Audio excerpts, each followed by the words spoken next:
বন্ধ হৈ গ'ল লংকা ২ নম্বৰ ৰেলগেট একেবাৰৰ কাৰণে। কিমান দিন লাগিব নাজানো, অনিৰ্দিষ্টকালৰ বাবে একেবাৰে বন্ধ হৈ গ'ল। কোনো গাড়ী, যান বাহন, বাইক একোৱে নচলে।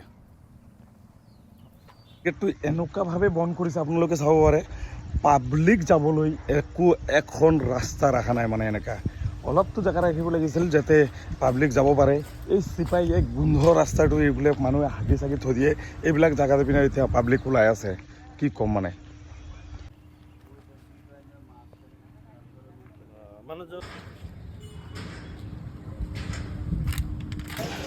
ৰেলগেটটো বন্ধ হোৱাৰ কাৰণ এই ওপৰত যিটো ব্ৰিজ দেখি আছে আপোনালোকে, এই ব্ৰিজটো এই মাজতে লৈ আহিব।